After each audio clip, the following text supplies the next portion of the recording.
ಈಗ ಆ ಎಲ್ಲಾ ಬೇಡಿಕೆಗಳನ್ನು ಈಡೇರಿಸ್ತೀವಿ ಅಂತ ಕೇಂದ್ರ ಸರ್ಕಾರ ಹೇಳಿದೆ. ಸಿಜೆಪಿಯ 3 ಬೇಡಿಕೆಗಳಿಗೆ ಕೇಂದ್ರ ಒಪ್ಪಿಗೆ ಕೊಟ್ಟಿರೋದು.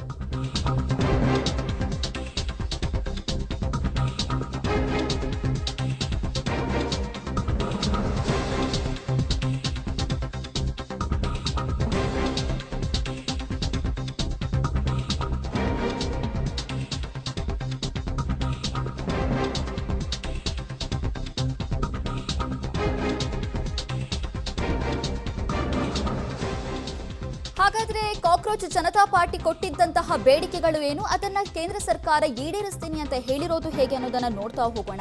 ಮೊದಲಿಗೆ ವಿದ್ಯಾರ್ಥಿಗಳ ಮೇಲಿನ ಎಫ್ಐಆರ್ ಅನ್ನ ನಾವು ರದ್ದು ಮಾಡ್ತೀವಿ ಅಂತ ಕೇಂದ್ರ ಸರ್ಕಾರ ಒಪ್ಪಿಗೆಯನ್ನ ಕೊಟ್ಟಿದೆ. ಅದರ ಜೊತೆಗೆ ಪ್ರತಿಭಟನಾಕಾರರ ಮೇಲೆ ದಾಖಲಾಗಿದ್ದಂತ ಎಫ್ಐಆರ್ ಅನ್ನ ಕೂಡ ರದ್ದು ಮಾಡ್ತೀವಿ.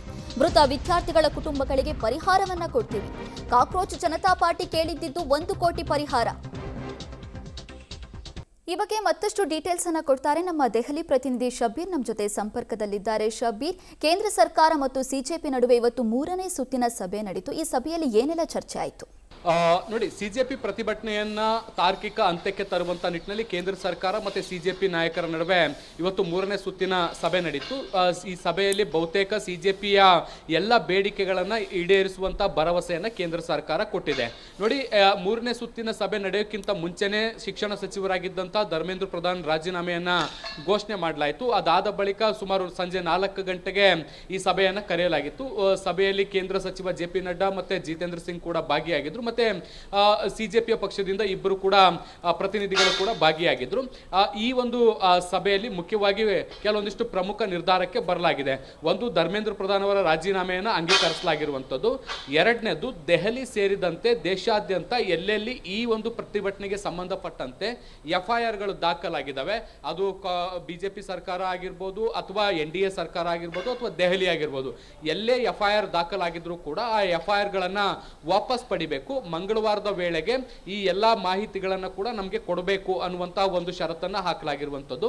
ಇದನ್ನು ಹೊರತುಪಡಿಸಿ ಇನ್ನು 3ನೇ ಬೇಡಿಕೆ ಇದ್ದಂಥದ್ದು, ಈ ನೀಟ್ ಪರೀಕ್ಷೆಯನ್ನ ರದ್ದಾದಂತಹ ಹಿನ್ನೆಲೆಯಲ್ಲಿ ಆತ್ಮಹತ್ಯೆ ಮಾಡಿಕೊಂಡಂತಹ ವಿದ್ಯಾರ್ಥಿಗಳ ಕುಟುಂಬಕ್ಕೆ 1 ಕೋಟಿ ರೂಪಾಯಿ ಪರಿಹಾರವನ್ನ ಕೊಡಬೇಕು ಅನ್ನುವಂತಹ ಡಿಮ್ಯಾಂಡ್ ಇತ್ತು. ಈ ಡಿಮ್ಯಾಂಡ್ಗೆ ಸಂಬಂಧಪಟ್ಟಂತೆ ಭಾಗಶಃ ಕೇಂದ್ರ ಸರ್ಕಾರ ಒಪ್ಪಿಕೊಂಡಿದೆ. ಆದ್ರೆ 1 ಕೋಟಿ ರೂಪಾಯಿ ಪರಿಹಾರ ಸಾಧ್ಯವಾಗಲ್ಲ ಅನ್ನುವಂಥದ್ದನ್ನ ಕೂಡ ಹೇಳಿದೆ. ನಿಯಮಗಳ ಅನುಸಾರ ಎಷ್ಟು ಸಾಧ್ಯವಾದಷ್ಟು ಹೆಚ್ಚು ಕೊಡ್ಲಿಕ್ಕೆ ಸಾಧ್ಯ ಇದೆ ಅಷ್ಟು ಪರಿಹಾರವನ್ನು ಕೊಡುವಂತ ಪ್ರಯತ್ನವನ್ನು ಕೇಂದ್ರ ಸರ್ಕಾರದ ಕಡೆಯಿಂದ ಮಾಡ್ತೀವಿ ಅನ್ನುವಂತಹ ಭರವಸೆಯನ್ನು ಕೂಡ ಕೊಟ್ಟಿದೆ. ಸೊ ಅಲ್ಲಿಗೆ ಮೃತ ವಿದ್ಯಾರ್ಥಿಗಳ ಕುಟುಂಬಕ್ಕೂ ಕೂಡ ಪರಿಹಾರವನ್ನು ಕೊಡ್ಲಿಕ್ಕೆ ಕೇಂದ್ರ ಸರ್ಕಾರ ಒಪ್ಪಿಗೆಯನ್ನು ಸೂಚಿಸಿರುವಂತದ್ದು.